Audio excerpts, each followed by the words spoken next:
Nosso querido Pai, te queremos agradecer por esse novo dia. A chuva é realmente uma bênção nessas alturas aqui, nessa área. Te agradecemos muito por isso. Que o Senhor também, queremos participar da chuva que Tu prometiste para o Teu povo.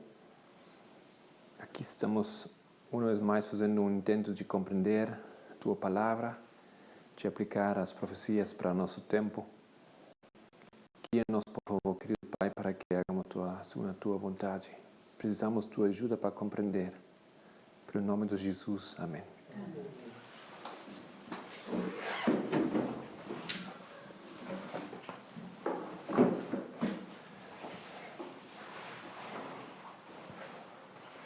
Realmente é muito importante que nós compreendamos os fundamentos e das conclusões que estamos fazendo.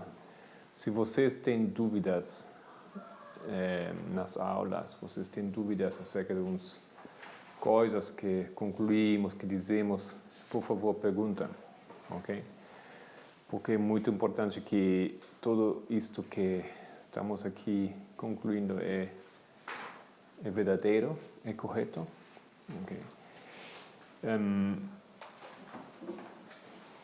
Vamos ver, se Deus quiser, nessa hora uma história contemporânea, onde um grupo de adventistas foi para um lado errôneo e se cometeram em um fanatismo e teve grandes consequências. Isso, vamos estudar um pouco disso. Se o tempo dá, acho que sim. Então agora vamos a continuar nosso texto do Daniel 11. Depois de não sair verdadeiramente, mas tiver algumas aplicações na história. Temos falado muito da Revolução Francesa. Acho que vamos voltar a isso também em outro momento. Mas por enquanto temos aqui um fundamento, um princípio compreendido. Vamos voltar ao texto de Daniel 11.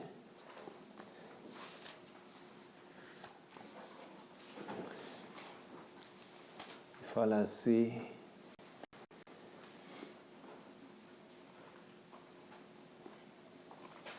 o que acontecerá? Matias, pode começar, por favor. Novamente o versículo 2 e 3. E agora te declararei a verdade. Eis que ainda 3 reis estarão na Pérsia, e o quarto acumulará grandes riquezas, mais do que todos, e tornando-se forte por suas riquezas, suscitará a todos contra o reino da Grécia. Seguinte versículo. Eu também? Desculpa. Pode ser, sim. Mais o 3 e 4. Depois se levantará um rei valente, que reinará com grande domínio, e fará o que lhe aprouver. Mas, estando ele em pé, o seu reino será quebrado, e será repartido para os 4 ventos do céu, mas não para a sua posteridade, nem tampouco segundo o seu domínio, com que reinou, porque o seu reino será arrancado e passará a outros que não eles. Quem é este rei, segundo a nossa implicação da profecia para os nossos tempos? Quem é este rei aqui? Alexandre. E para nós, hoje em dia, quem seria? O último presidente dos Estados Unidos, que seria também o rei da Grécia. Fábio, já falamos e já lemos a cita onde fala que Grécia representa o mundo? Ou não? Não? Ok. Deixa eu ver aqui.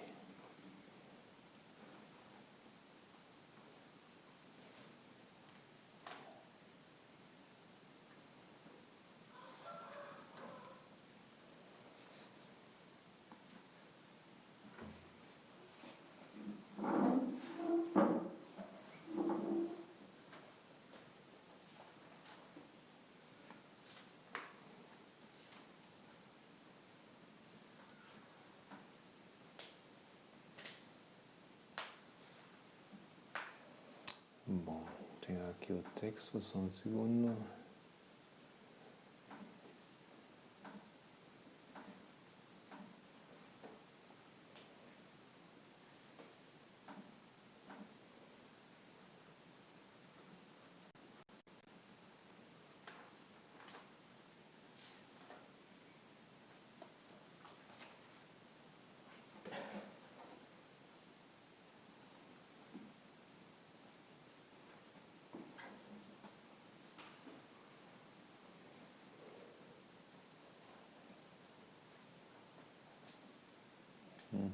Desejar de todas as nações, capítulo 68, uma parte. Ok, pode ler? Ora,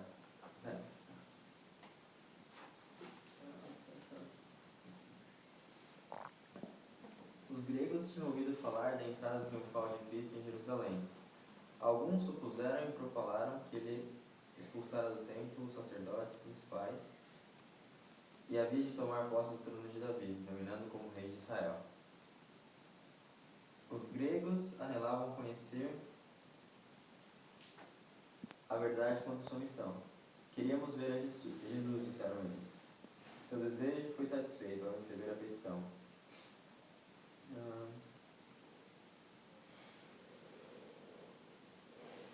Está pensando aqui um texto do Espírito de Profecia, volume 3, página 74.3.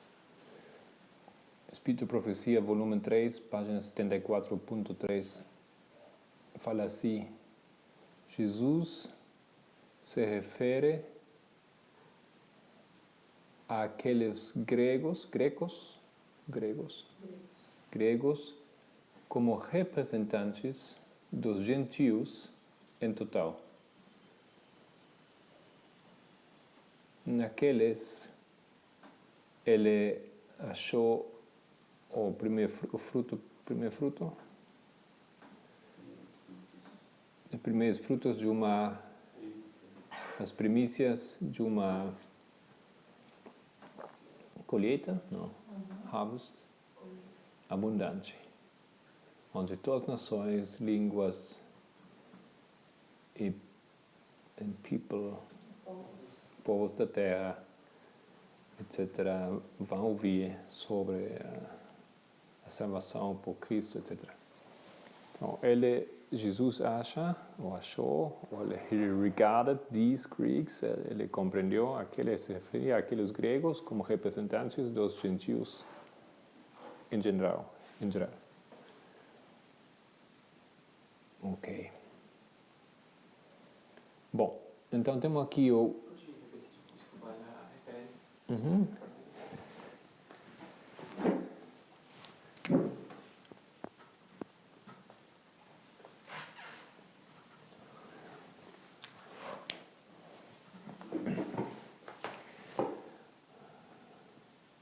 Ok. É aqui então, no versículo 4, o que acontece? Depois se levantará um rei valente que reinará com grande domínio e fará que lhe aprover. Então, isso é Alexandre. Mas nossa história é o mesmo último presidente. Mas ele também é presidente da Grécia. Okay? Ele é presidente da Pérsia, mas ele também é da Grécia.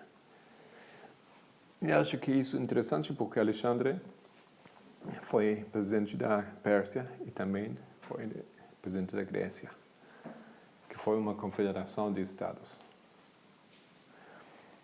Ok? E aqui o que ele faz nesse momento, depois de muito sucesso, fala: mas estando ele em pé, o seu reino será quebrado.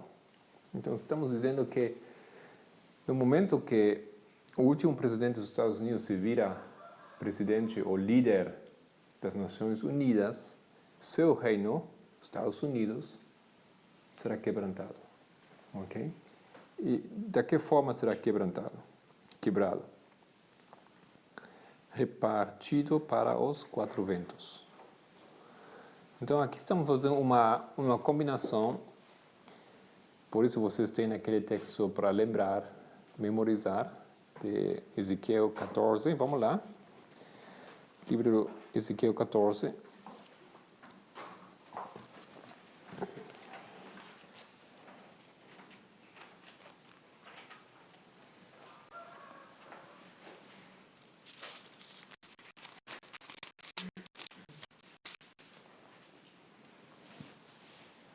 Vocês, talvez de memória, podem me acompanhar.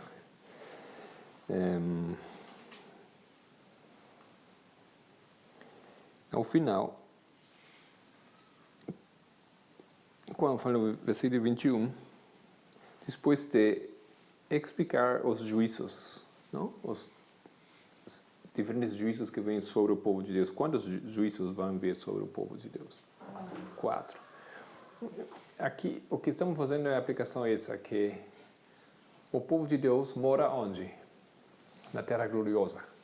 Não está em todo o mundo, mas ele tem um lugar específico que é a sua terra, assinada por Deus. Esse é um assunto que já tínhamos mostrado muitos anos atrás, com a interpretação de Daniel 11, onde você tem que demonstrar que é a Terra Gloriosa. A Terra Gloriosa os Estados Unidos hoje em dia.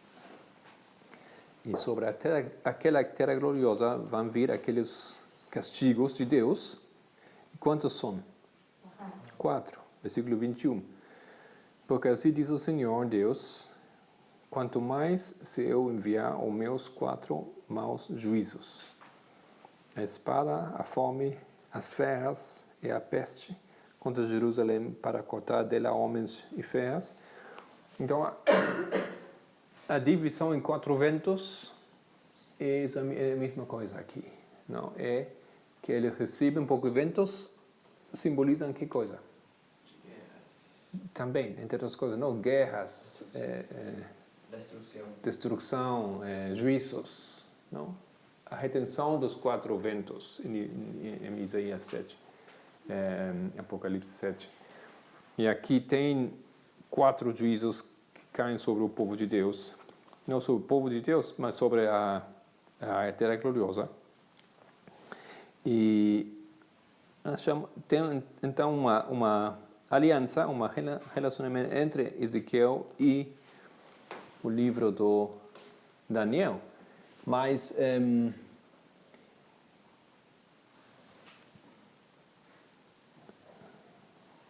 quatro maus juízos. De lá nós vamos entrar um pouco no estudo do livro de Ezequiel. Tem algumas coisas, acho que são muito importantes de compreender. Mas antes disso, eu queria estudar um pouco aquele assunto dos 4 juízos. E o que compreendemos que aqueles 4 juízos têm que ver com os juízos do Éxodo, capítulo 7. As pragas sobre Egito. Porque Egito é símbolo de quê?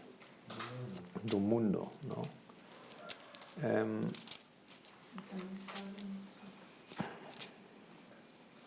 Faraó é símbolo dos Estados Unidos também.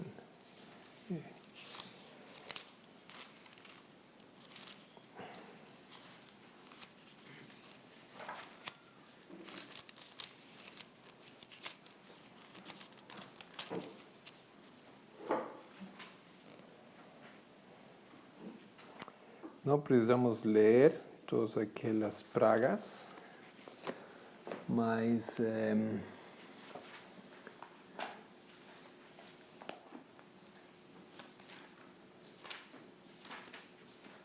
só olhar uma coisa aqui. Quando fala no início, versículo 8, que Ana, não? Ou Lincoln já escreveu. Você leu o texto? Não. Pode ler Éxodo 7. Versículo 8 a 13.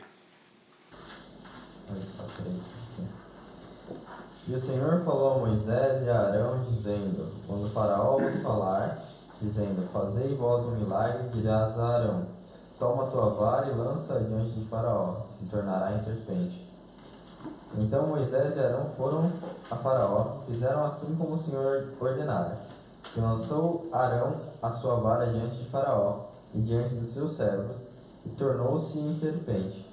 E Faraó também chamou sábios e encantadores, e os magos do Egito fizeram também o mesmo com os seus encantamentos. Porque cada um lançou sua vara e tornaram-se em serpentes, mas a vara de Arão tragou as varas deles. Porém o coração de Faraó se endureceu e não os ouviu, como o Senhor tinha falado. Ok, isso já foi uma praga? Não. E que é isso então? Sinal. Um sinal. Qual foi a ideia de mostrar esse sinal aqui? Por que Deus fez isso?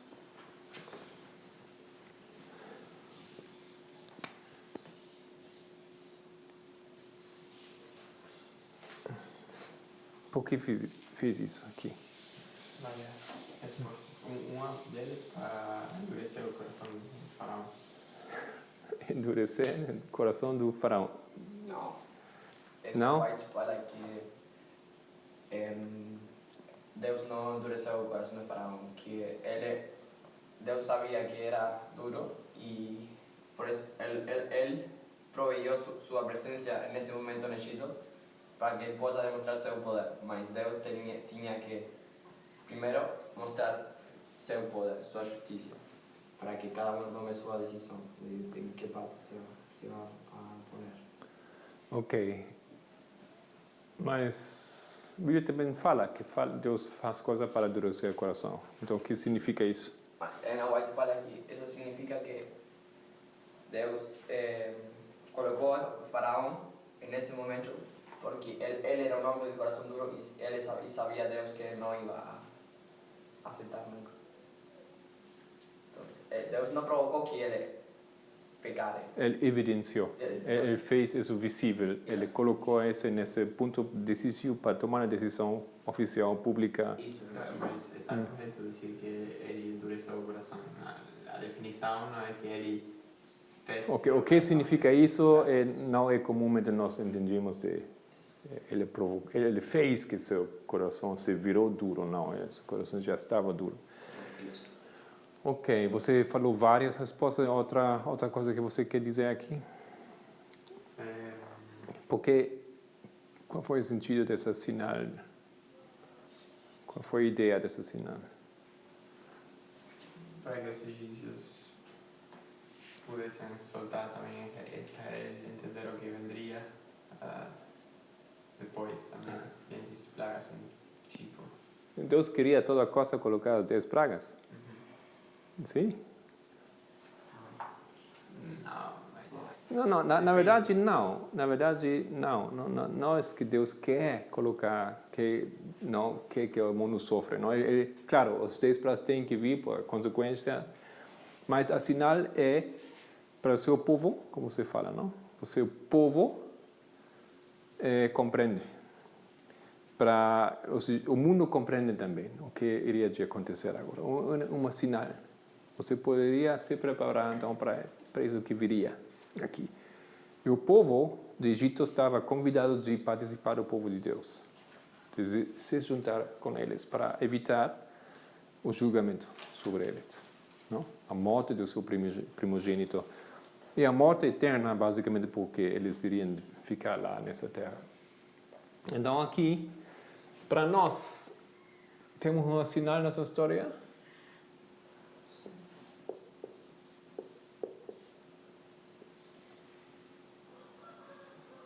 Onde está o sinal, Fábio? No cajado que virava serpente. Hã? 9/11? 9/11. Por que 9/11?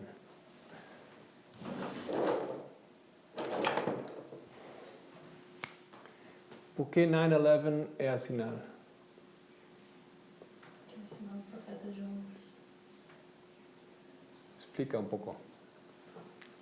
Porque Jesus falou que só um sinal seria dado, que era do profeta Jonas. E o livro do profeta Jonas, ele ilustra o islamismo atacando os Estados Unidos. Você diz algumas coisas, mas não sei se você falaria para alguém que não entender isso, compreenderia. Agora compreendo. É o único sinal que, tipo assim, a gente vai ter a única oportunidade que Ellen White, o Espírito de Profecia, sinalizou esse fato, esse acontecimento. Talvez se você acha que o caminho da resposta vai para lá, elabora a resposta na sua mente e depois explica o que significa isso. Tá. Outra ideia? Eu acho que é um sinal para acordar o povo. Um sinal para acordar o povo. Por que isso foi na realidade? Por que não foi? Ou tinha uma maremoto alguns anos atrás. Não, mas o maremoto foi em 2004. Em 2004, por que isso não foi um sinal? Porque Tem muitas coisas que acontecem. Porque a Segunda Guerra Mundial não foi um sinal. Porque isso ou foi um sinal. ao largo das histórias na Bíblia, ficando linha sobre linha, vemos que para o povo de Israel a sinal sempre é o Islã. Então, não vi 11 de setembro foi o Islã que atacou a economia dos Estados Unidos, que é a economia que serve ao papado, talvez. Temos toda uma lógica que não é só uma palavra, não?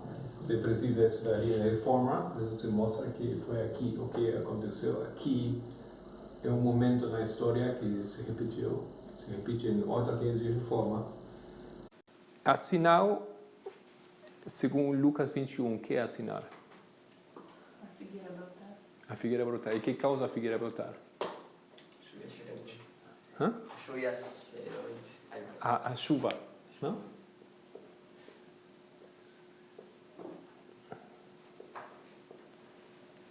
Não, a figueira brotar, isso é causado pela chuva. Podemos demonstrar que isso tem que ver com o vento solano, com o Islã. Tem aquele texto onde é isso em Isaías? Isaías 6? Hã? Não. 28? Não. Então é um pouco difícil em nossas Bíblias, porque a tradução é bem diferente do inglês nesse caso.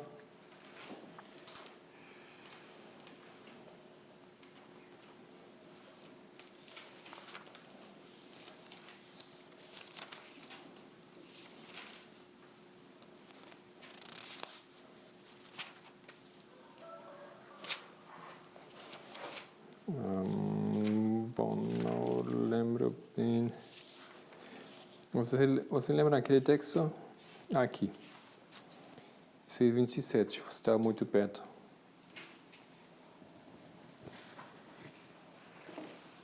Versículo 8.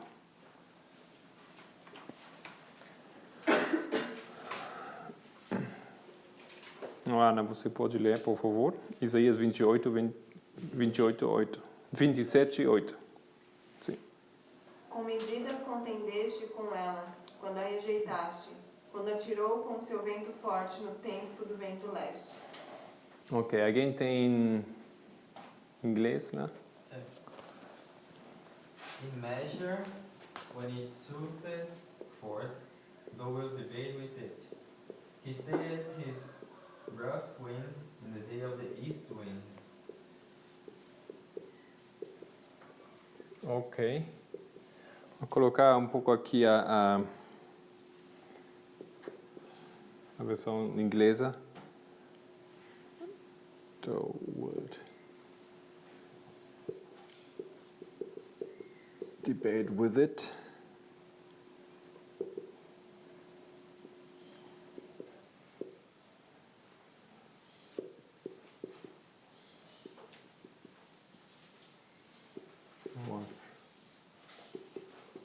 Wind. Day of the east wind.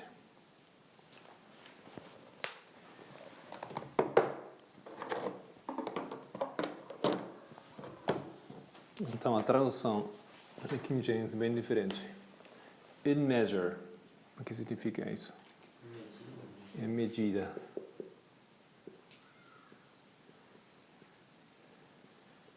When it shoots forth. Quando brota, não? Você fala brotar? Brotar. Quando? Com Q? Que Com Q, não?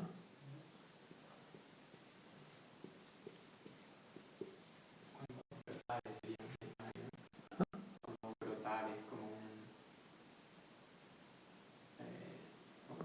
futuro. não é português, é assim. Sim. É, quando brotar. Desculpa. Em medida quando brotar, só isso, thou will debate with it. Você... Tu debaterás. Debaterás com ele ou com isso. Debaterás? Debate? Debate do futuro. Tu debaterás. Debaterás. Debaterás? Debaterás. Debater. Debaterás. Ok? O que significa isso aqui? Em medida, quando brotar, tu debaterás. O que faz? O que causa o brotar? Chuvas com medida. A chuva. Chuva é medida. Quando cai a chuva seródia é medida, tu debaterás com isso, com aquele fato, com aquela mensagem. Porque a chuva é uma mensagem. Ok? Quem debata com ele? O povo de Deus. Ele se opõe. A mesma situação como Abacuque 2. O povo debate como mensagem da hora. Nesse momento. He stays his rough wind. Ele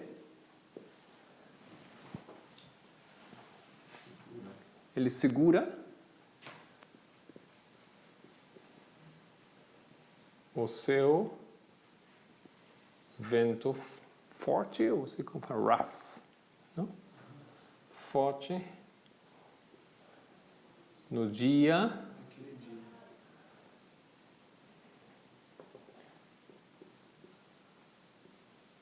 naquele dia of the east wind, naquele dia do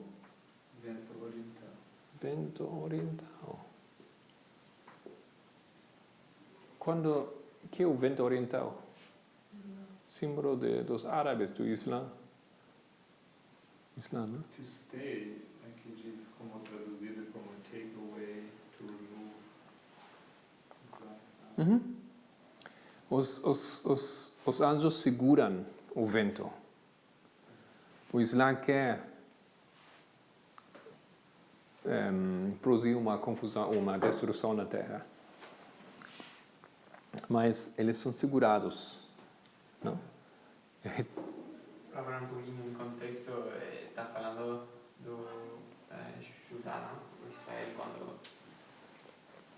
quando brotar para Israel, não?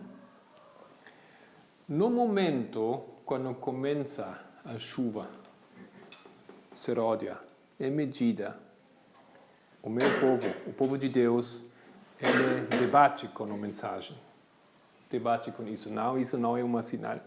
Não, isso não tem nada a ver. Isso é uma replicação, não funciona, não tem nada a ver com nós. Ele segura o seu vento. Quando foi segurado o vento solano? 11 de setembro. Foi apenas uma sinal. Foi relativamente pequeno, mas foi bastante grande e forte no mesmo tempo. Okay?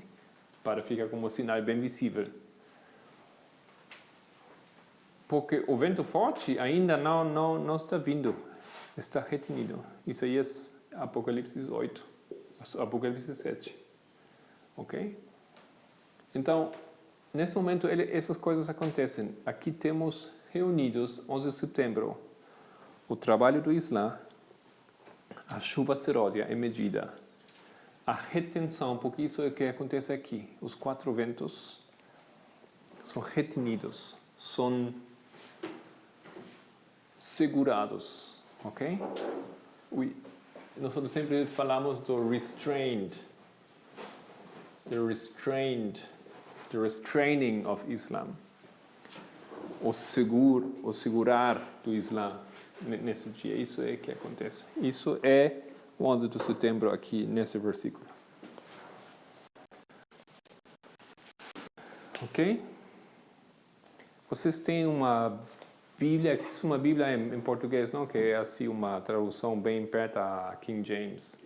Alguém tem aquela Bíblia? Você usa aqui aquela Bíblia? Mas mesmo esse versículo Ainda não. não é perfeita. Não, eu li alguns textos lá, eu lembro, mas eu achei que justo esses textos não estão assim muito perto do inglês. Ok.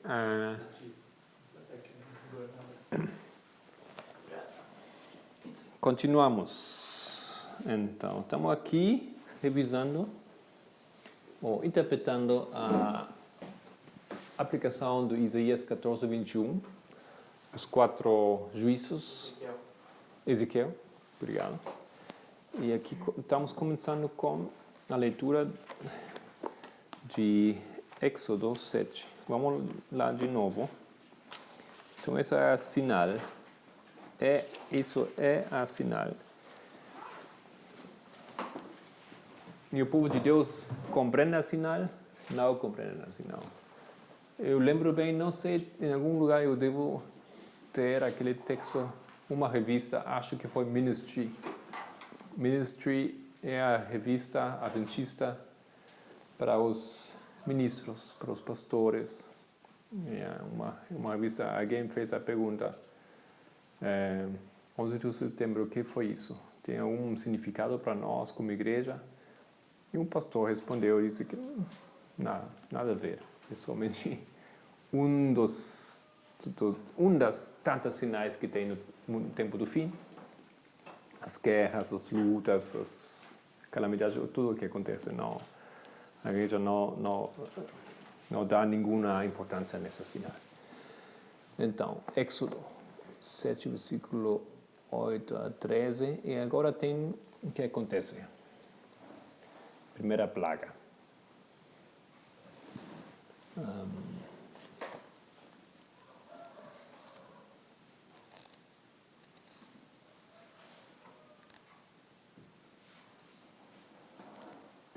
A primeira praga.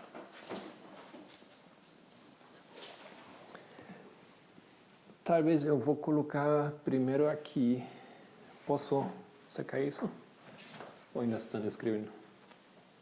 Posso? Ok. Pode.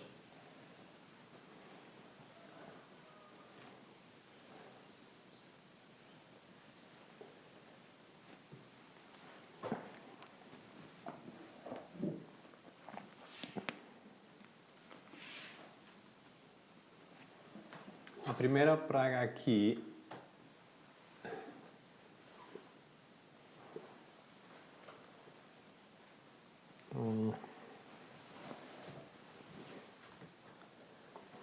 vou colocar os números. Vou colocar aqui. O que foi a primeira praga?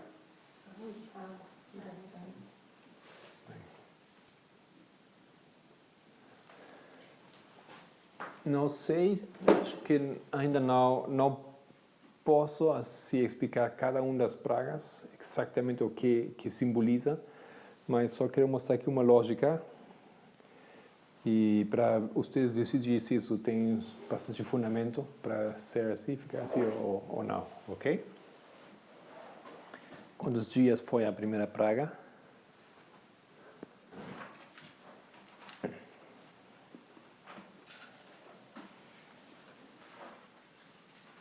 Versículo 25, Andrés. Assim se cumprirão 7 dias, depois que o Senhor ferirá o rio. Talvez temos aqui uma ajuda que tem que ver os 7 dias com aquele tempo, 11 de setembro.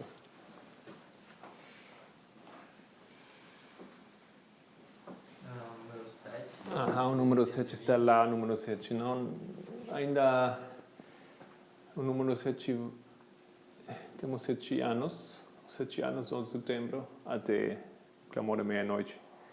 Não 7 anos literais, mas na história de Josué tem 7 vacas fracas e 7 gordas e fracas. Temos aqui o número 7, aqui temos o número 7 também.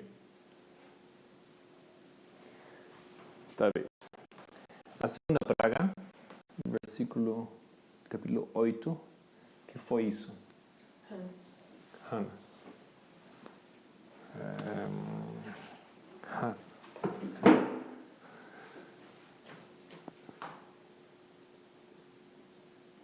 Assim?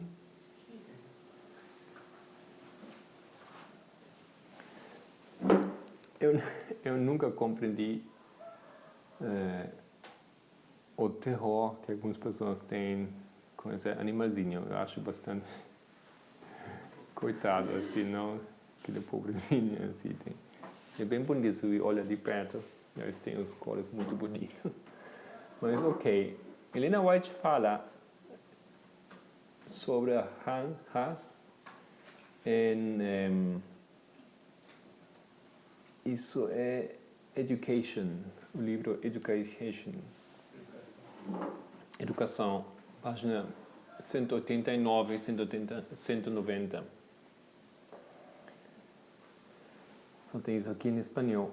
Además, grande parte dos períodos e livros que, como as rãs de Egito, se espalham por a terra, não somente são vulgares, inúteis e debilitantes, senão corrompem e destruem a alma.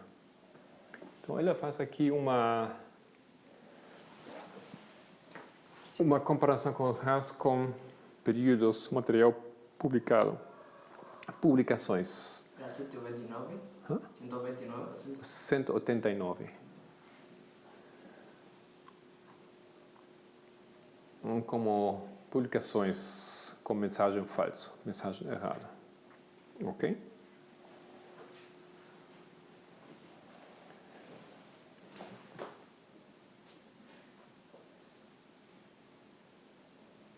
A terceira praga. Gabriel, isso que foi versículo 16. Disse mais o Senhor a Moisés: diz a Arão: estende a tua vara e fere o pó da terra, para que se tornem piolhos por toda a terra do Egito. E fizeram assim, e Arão estendeu a sua mão com sua vara e feriu o pó da terra. E havia muitos piolhos nos homens e no gado. Todo o pó da terra se tornou em piolhos em toda a terra do Egito. E os magos fizeram também assim com os seus encantamentos para produzir piolhos, mas não puderam. E havia piolhos nos homens e no gado. Então disseram os magos a Faraó: isto é, dedo de Deus. Porém, o coração de Faraó se endureceu e não os ouvia, como o Senhor tinha dito. Ok. Piolhos.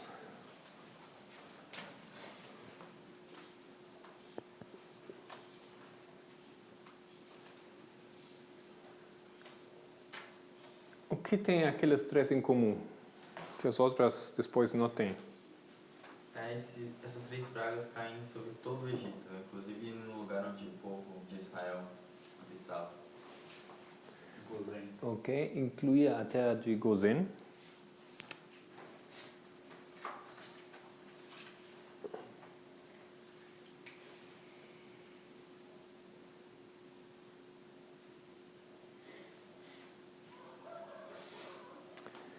E outro sábado, alguém tem uma pergunta lá das pragas, mas aqueles magos do faraó, eles podiam copiar a sinal, a sangue e as rãs, não? Agora eles já não podem isso. Então, aquele momento, quando eles já não podem fazer isso, que dizem eles? Qual é a sua análise? O dedo de Deus.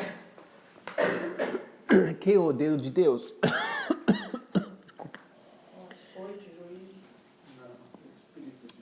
Mateus, pode você ler Daniel 5:5?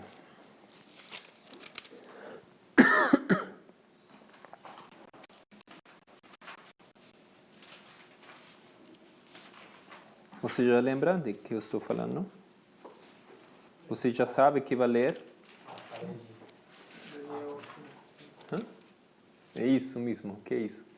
A história de Belshazzar é a parede. Então, o que fala lá? 5, versículo 5. Na mesma hora, apareceram uns dedos de mão de homem, e escreviam defronte do castiçal, na caidura da parede do palácio real. E o rei, a parte da mão que estava, e o rei via a parte da mão que estava escrevendo. Ok, o que é isso aqui?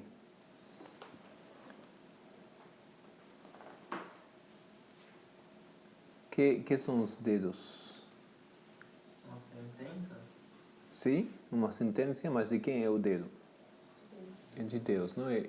O dedo de Deus, o dedo de Deus. Eles veem, eles acham que isso é o dedo de Deus aqui. Na história de Belshazzar, aparece aquele dedo de Deus. Em que momento acontece isso? Continua a ler, versículos 6 e 7. Mudou-se então o semblante do rei, e os seus pensamentos o perturbaram. E as juntas dos seus lombos se relaxaram, e os seus joelhos batiam um no outro.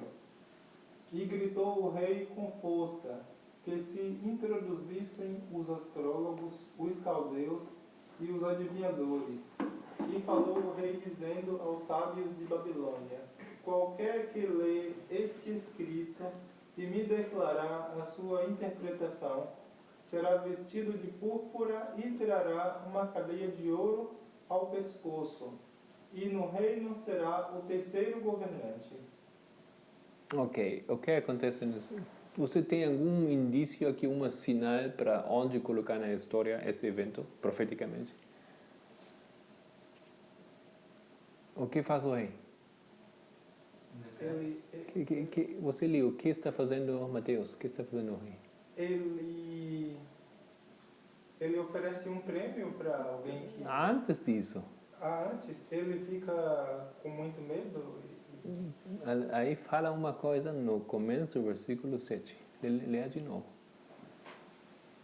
Aqueles pequenos detalhes são muito importantes para ubicar as histórias.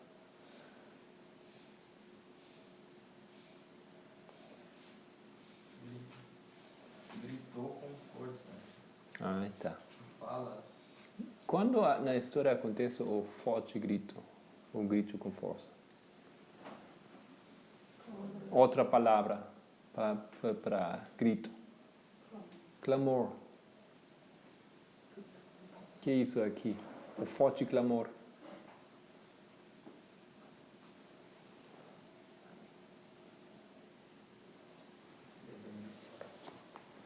Faz sentido? Quando é isso? Quando vem o forte clamor? Midnight.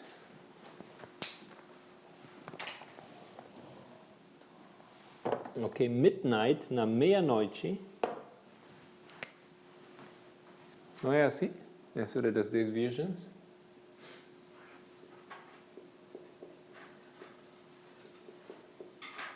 Forte clamor.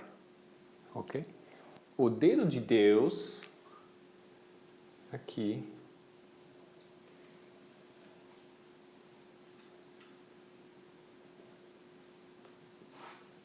bom, não ficou muito bom. Você pega.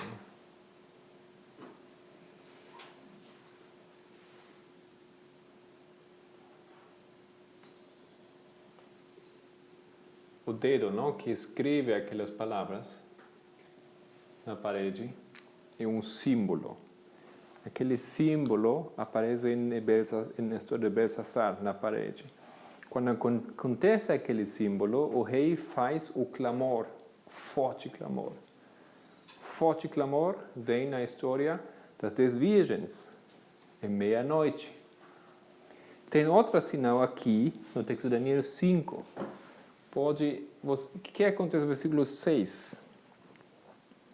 O rei ficou pálido, não?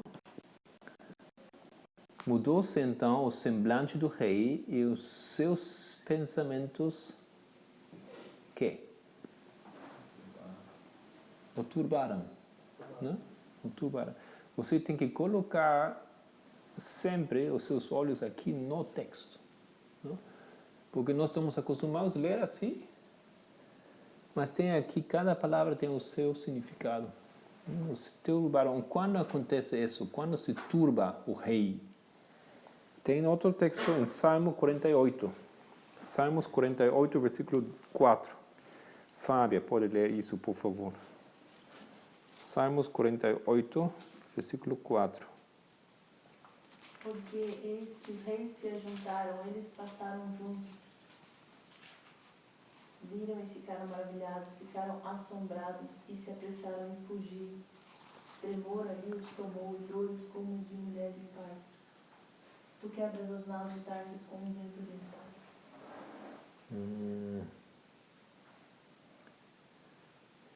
Ok.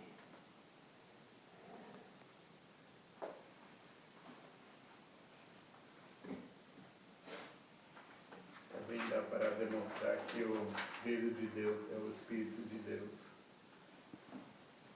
Não sei se vocês conhecem essa aplicação.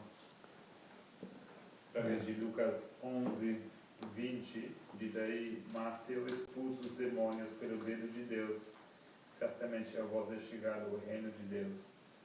E a história paralela a isso é Mateus 12, 28, que conta o mesmo relato. 28, 12, e ali diz: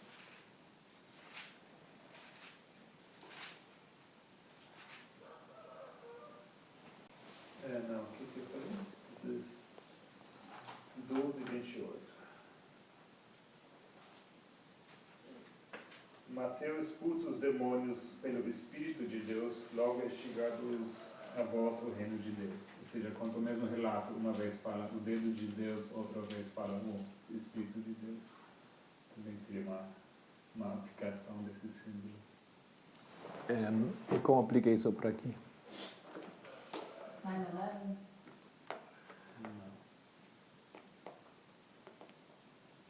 E os reis não tremeram no 11 de setembro? A chuva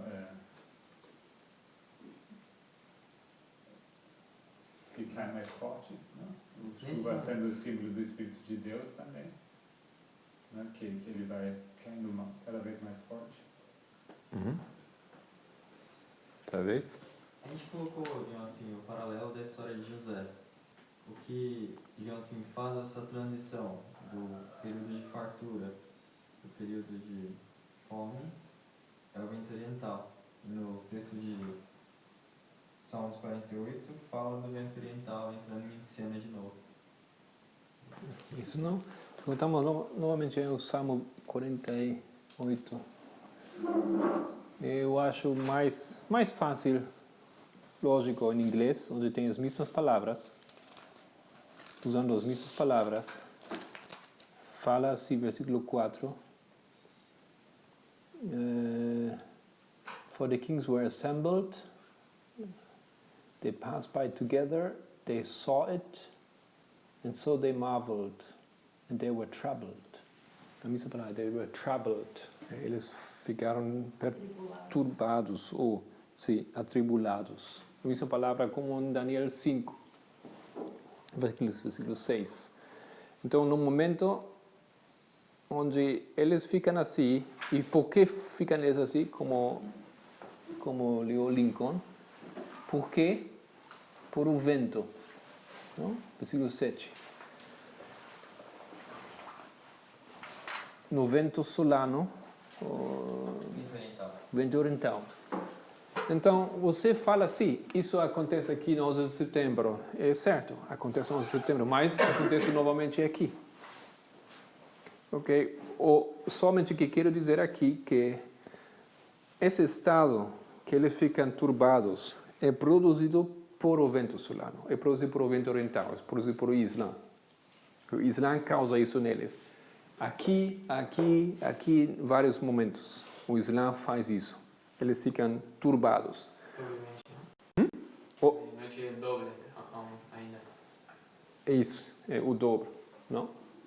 Mas no dedo de Deus aparece, por isso, por Islã, mas também, nesse momento, ele clama, forte.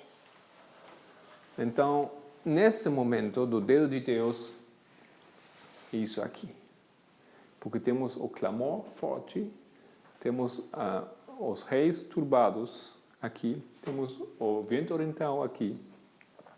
Tem muitos sinais proféticos que deixam nos colocar a terceira praga do Egito na meia-noite. E qual seria a lógica que temos aqui 1, 2 e 3?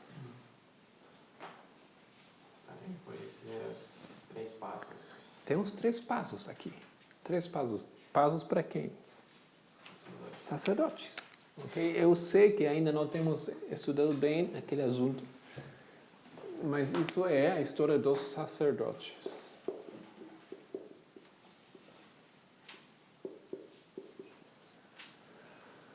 Um, dois e três, 3 toques também de Daniel. Nós temos aqui 3 passos nessa história. Vamos continuar.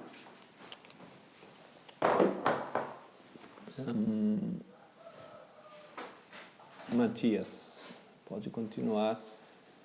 Leitura. Acho que não precisa se levantar, não precisa ler isso.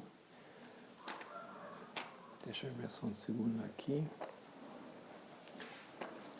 Eu procurei uma Bíblia bilíngue, mas eu não achei. Português, uma boa tradução portuguesa. Só tem uns versões internacionais modernas. E finalmente eu na associação eu achei uma trilingüe. Isso foi realmente maravilha. Inglês, português e espanhol. Tem isso. Mas é somente a nova versão internacional. Tudo. Então, que decepção. Isso não serve para nada, não ajuda para nada isso. Ainda não sei se alguém sabe se tem trilingüe, bilíngue que você pode comprar nesse momento. Gabriel falou que existia uma, mas não sei nada. Existia uma do Novo Testamento com a Almeida Corrigida e Fiel, mas só o Novo Testamento. Só o Novo Testamento. Seria muito bom. Ok. Éxodo.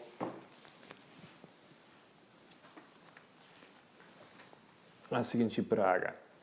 Praga número 4. As moscas.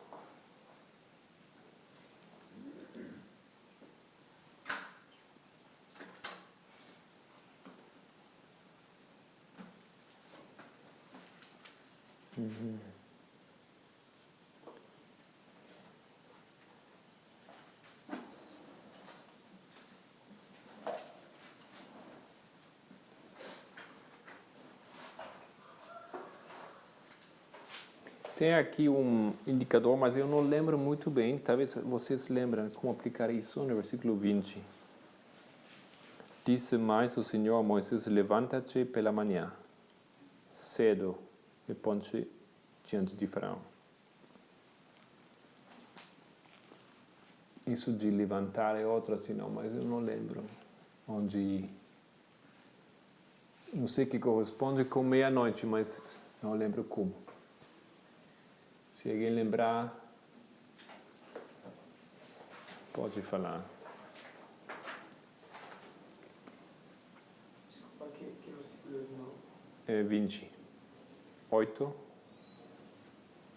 20.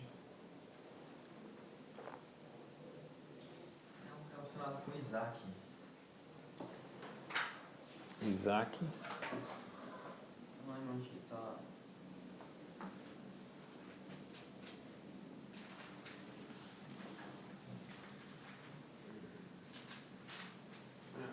Eu acho que não tem experiência, mas tem que ver com os sacerdotes levantando-se. Esse é o momento que os sacerdotes se levantam para que os levitas os contemplem. Como depois as primícias são levantadas também. As virgens, não? As virgens. Estavam adormecidas, estavam dormindo. Não? Na meia-noite eles se levantam. Isaac? Não, será isso o que você estava procurando?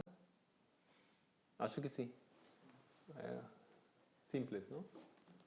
Eles estavam dormindo, têm que se levantar. Isso que acontece aqui nesse momento justamente faz sentido. Então teríamos aqui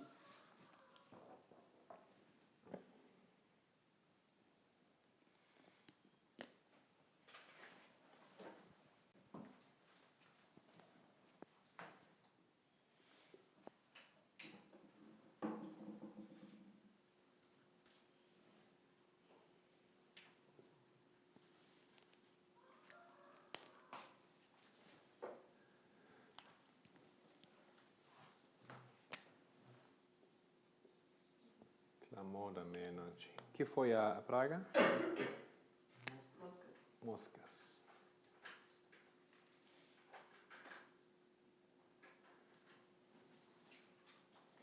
A seguinte praga é que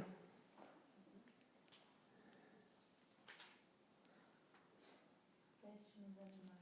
os animais. Houve nos animais. E a seguinte praga, a sexta praga, as úlceras. Então, Yeah? o que estamos fazendo com a meia-noite e o clamor da meia-noite é... Por que falam que as virgens se levantam na meia-noite e também estamos tomando como se fosse um ponto ou um período, nesse caso como... Não, então seria as virgens aqui representando o seguinte grupo de 3 levitas.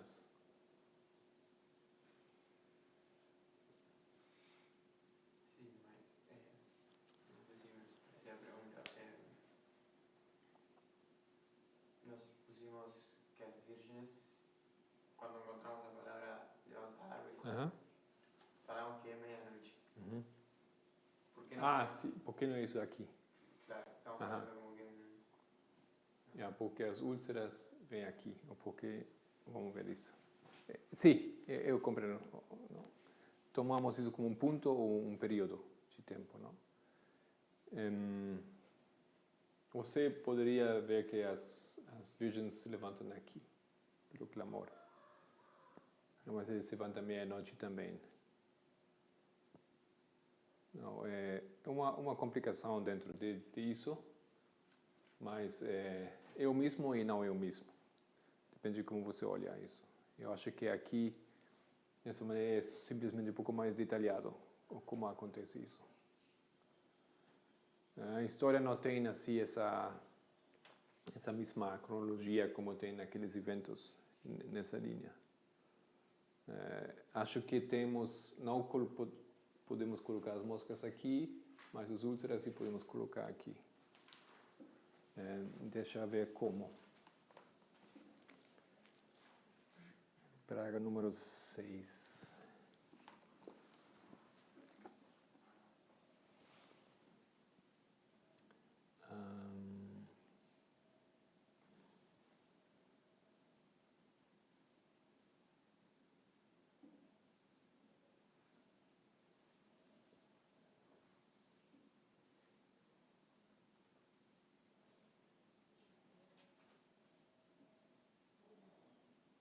Matias pode ler o texto, não sei se aqui fala o que estou buscando. Pode ler, por favor. As úlceras. Isso? Essa praga. Então, disse o Senhor a Moisés e a Arão: Tomai em vossas mãos cheias de cinza do forno, e Moisés espalhe para o céu diante dos olhos de Faraó, e tornar-se-á em pó miúdo sobre toda a terra do Egito, e se tornará em sarna, que arrebente em úlceras, nos homens e no gado, por toda a terra do Egito. E eles tomarão a cinza do forno e puseram-se diante de Faraó. E Moisés espalhou para o céu e tornou-se em sarna, que arrebentava em úlceras nos homens e no ganado, de maneira que os magos não podiam parar diante de Moisés por causa da sarna, porque havia sarna nos magos e em todos os egípcios. Porém, o Senhor endureceu o coração de Faraó e não os ouviu, como o Senhor tinha dito a eles. Ok.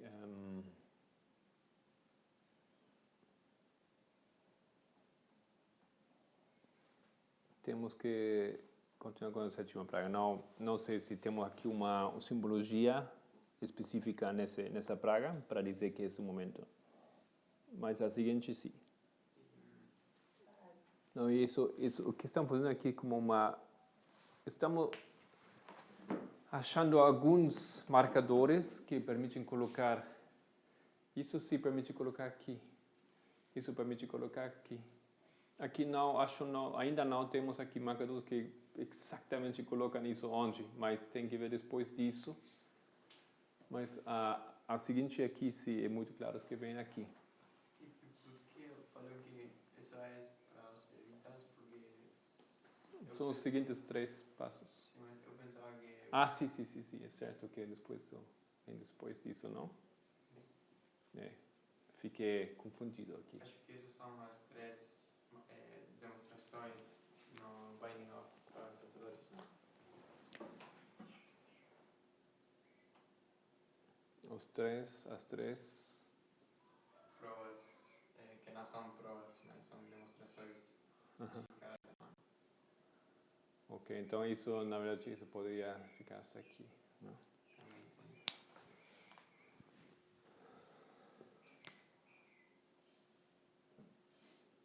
Ok.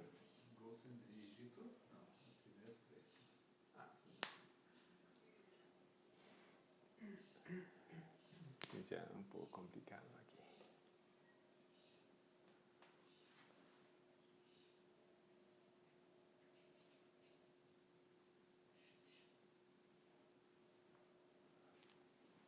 Ok.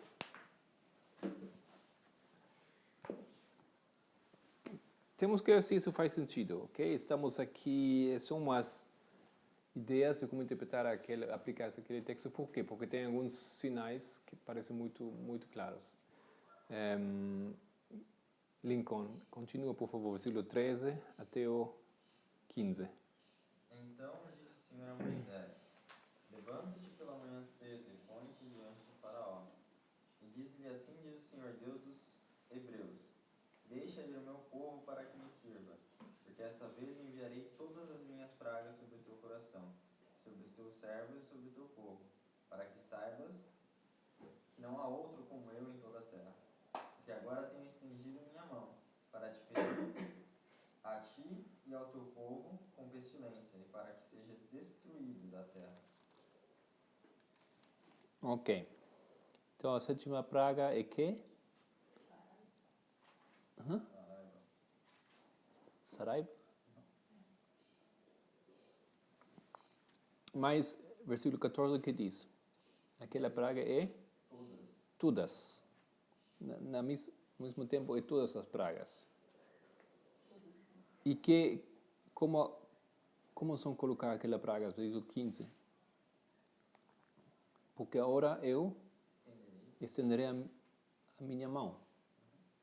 Isso é Ezequiel 14, 21.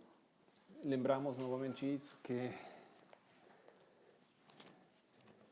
o texto inicial, Ezequiel 14, não. Verso 13, não? 13. Sim.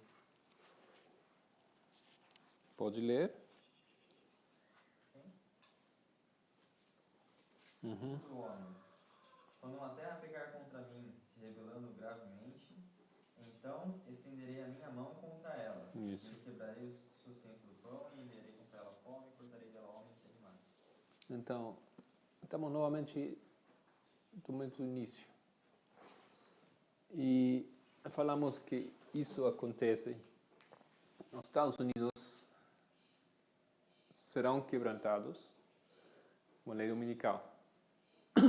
Sim? Mas o clamor de meia-noite é a mini lei dominical. É uma antecipação da lei dominical. Temos que concluir aqui para fechar aquela lógica. Não? Decreto dominical.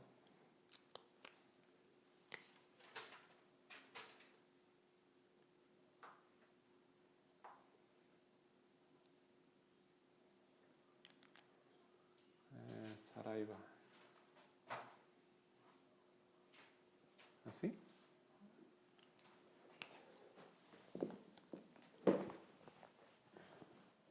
Então, as sétimas são todas as pragas. Então, qual é a lógica de estender a mão? A extensão da mão é a mesma coisa que você encontra em Ezequiel. E estamos dizendo que Ezequiel 14, as pragas caem sobre o povo de Deus em Ezequiel 14. Sim? Ou sobre a terra gloriosa que é os Estados Unidos. 14:13. E isso é algo que acontece na lei dominical. Mas também começa aqui, porque o decreto dominical inicia aqui. Mais ou menos? Ok.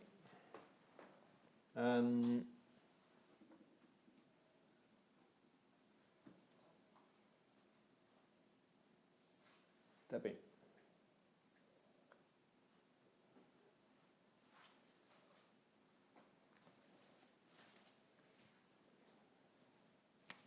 Então, nessa praga, você na história ou no relato, na explicação profética de Apocalipse 17, você nesse momento vai ver a transição do sexto rei ao sétimo rei.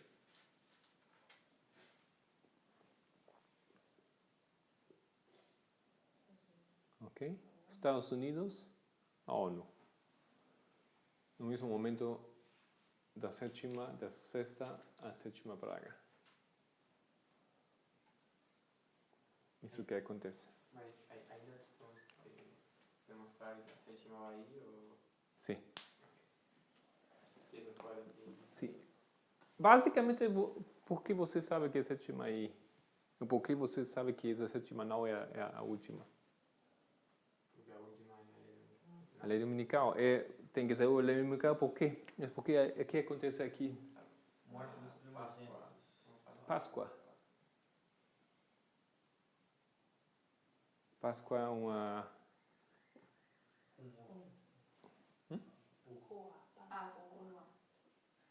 Páscoa. Isso é uma paralela à lei dominical? Por quê? Por a cruz. Ok? Então isso tem que estar aqui, tem que ficar aqui. Já temos aqui uma lógica por que colocar isso aqui. E teríamos uma divisão em 3, 3, 3. Também aqui. Né? Não, 3, 3, 4. 3, 3. A terceira é Isa também, mas isso já também é Isa. Isso é uma transição aqui, isso é uma transição aqui, a transição. Depende de você que contar isso.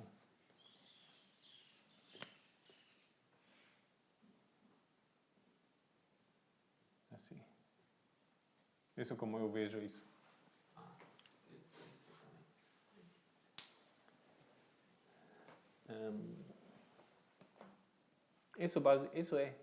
Isso é o assunto, mas isso é bem novo, não? Como nós estamos vendo esse assunto, e a única coisa que estamos fazendo aqui com isso, tem alguns marcadores proféticos. Temos isso aqui, a sinal, 11 de setembro, ficou claro. Temos o dedo de Deus, meia-noite, fica claro. Temos a Páscoa, de igreja dominical, fica claro. E temos algo que acontece aqui.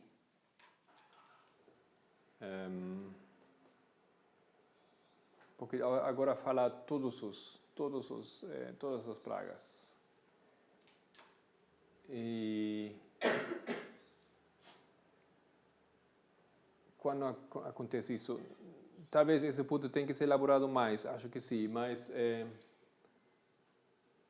vemos que isso acontece por outra lógica, na clamor da meia-noite, que isso, todas as pragas começam a cair sobre os Estados Unidos aqui. É um processo. Ok?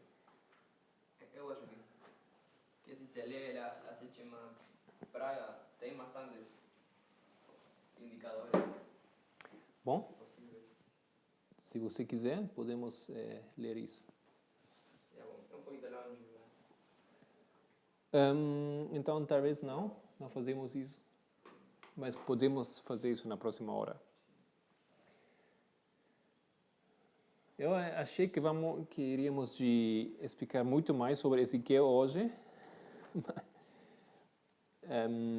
mas tem bastante lá. Mas isso é bom, temos ainda bastante que estudar em Ezequiel.